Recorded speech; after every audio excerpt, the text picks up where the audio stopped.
Subscribe करें हमारे YouTube channel साधना gold को और पाएं वीडियोस सबसे पहले। बेल आइकन दबाना ना भूलें। जय महाकाल। समस्त संसार के गुरु भगवान शिव आपको विद्या, बुद्धि और सफल जीवन प्रदान करें, इसी कामना के साथ मैं आनंदाचार्य आप सभी दर्शकों का स्वागत करता हूं। दर्शकों, आज मैं आप सभी को सरकारी नौकरी के बारे में बताने वाला हूं। मैं यह बताने वाला हूं कि आप कैसे किसी प्रतियोगिता परीक्षा में सफलता प्राप्त कर सकते हैं। आपकी जन्म कुंडली में वे कौन से ग्रह हैं, वो कौन से भाव है, वह कौन सी दशा और अंतरदशा है, वह कौन से शुभ योग हैं जो आपको उच्च शिक्षा, प्रतियोगिता परीक्षा में सफलता और एक अच्छी सरकारी नौकरी या एक अच्छी नौकरी आपको प्रदान करवाते हैं। दर्शकों, वास्तव में किसी जातक की जन्म कुंडली का दूसरा भाव धन और वाणी का होता है, जबकि चौथा भाव बुद्धि, पांचवा भाव ज्ञान और नौवां भाव उच्च शिक्षा की स्थिति को दर्शाता है। 12वें भाव की स्थिति जातक को उच्च शिक्षा हेतु विदेश गमन कराती है। सरकारी नौकरी के योग की बात करें तो दर्शकों, जन्म कुंडली के पहले 10वें और 11वें भाव और उनके स्वामी से सरकारी नौकरी के बारे में जाना जाता है। कुंडली में गोचरस्थ सूर्य, चंद्रमा और बृहस्पति सरकारी नौकरी में उच्च पदाधिकारी बनाते हैं।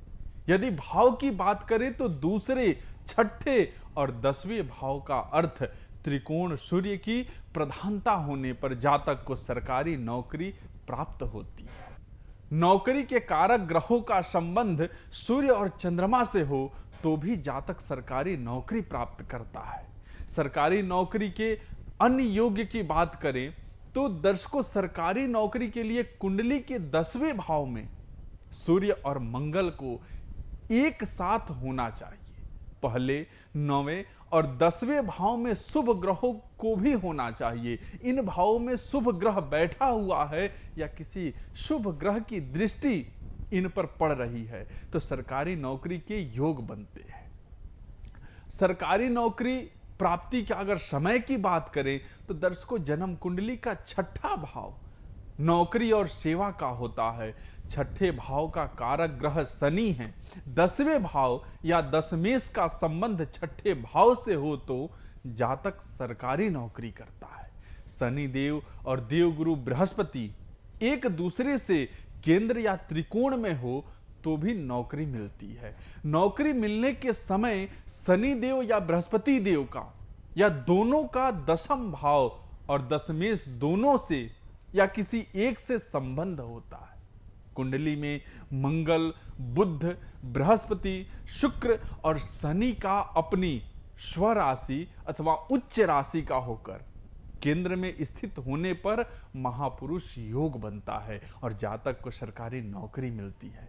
अब सरकारी नौकरी के लिए उपाय की बात करें तो दर्शकों, उपाय के रूप में आपको इससे संबंधित ग्रहों को अनुकूल और बलि बनाना होगा। इसके लिए आप हवन, यज्ञ और अनुष्ठान के साथ साथ ज्योतिषीय उपाय भी अपना सकते हैं। आप नियमित रूप से भगवान शिव का पूजन कर सकते हैं, बजरंग बली को प्रसन्न कर सकते हैं, गणपति जी की आराधना कर सकते हैं। उच्च पद और अधिकारी का कारक ग्रह सूर्य है, इसलिए सूर्य देव को प्रसन्न करें। सूर्य देव से पहले उठें, स्नान करें और उगते सूर्य को नियमित रूप से जल अर्पित करें। आज के लिए बस इतना ही।